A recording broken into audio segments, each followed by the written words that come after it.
একটু আগে যখন ইলিয়াস ভাই দিনার আনসারকে গুম করা হয়েছিল, আমরা বিএনপির পক্ষ থেকে, স্বেচ্ছাসেবকদের পক্ষ থেকে, ইলিয়াস মুক্তি সংগ্রাম পরিষদের পক্ষ থেকে, ছাত্র সংগ্রাম পরিষদের পক্ষ থেকে এই সিলেটকে আমরা উত্তাল করে তুলেছিলাম।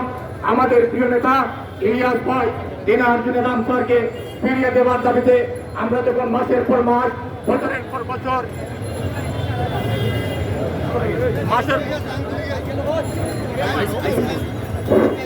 আমরা যখন মাসের পর মাস, বছরের পর বছর এই দাবিতে আন্দোলন করতাম, অনেকেই আমাদের নিয়ে আসতো, বলতো যে এত বছর পর কিভাবে একজন মানুষ ফিরে আসবে।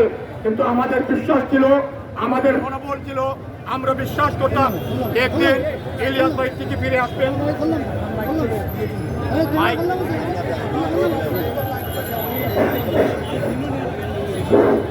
আমরা বিশ্বাস করতাম যে ইলিয়াস ভাই ফিরে আসবেন। আজকে এই খুনি হাসিনার পতনের পর, ছাত্র জনতার ঐক্যবদ্ধ আন্দোলনের মাধ্যমে খুনি হাসিনার পতনের পরে আজকে আয়নাঘর থেকে ইতিমধ্যে অনেক নেতৃবৃন্দ ফিরে এসেছে।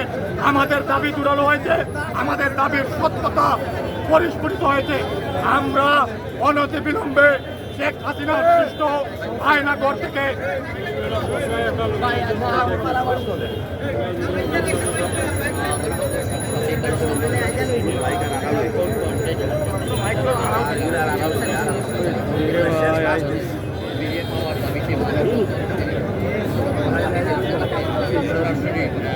আগে যাই না ওই মাইক আন না বেটা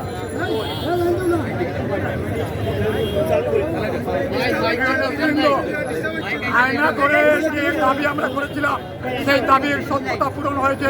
ইতিমধ্যে অনেকেই ফিরে এসেছেন। আমরা সিলেটবাসী পরিষ্কার ভাষায় এই অন্তর্বর্তীকালীন সরকারের কাছে দাবি জানাচ্ছি, অনতিবিলম্বে আমাদের প্রিয় নেতা ইলিয়াস আলী, ছাত্র নেতা দিনার, জুনেদ এবং আনসারকে সিলেটবাসীর মধ্যে, তার পরিবার পরিজনের মধ্যে ফেরত দেওয়ার এবং এই গুমের জন্য শেখ হাসিনাকে ফাঁসির কাস্টে না ঝুলানো পর্যন্ত আমরা রাজপথ ছাড়বো না। সকলকে ইলিয়াস ভাই ফিরে আসা পর্যন্ত আজকে এই আন্দোলনের ন্যায় যেভাবে আপনারা আন্দোলন সংগ্রাম করেছেন, যতক্ষণ পর্যন্ত আমরা ইলিয়াস ভাইকে ফিরে না পাবো, আমাদের প্রিয় সহকর্মীদের ফিরে না পাবো, ততক্ষণ পর্যন্ত এই সংগ্রাম অব্যাহত থাকবে। আপনাদের সকলকে ধন্যবাদ। খোদা হাফেজ। বাংলাদেশ জিন্দাবাদ। শহীদ জিয়া মরহক। দেশনেত্রী বেগম খালেদা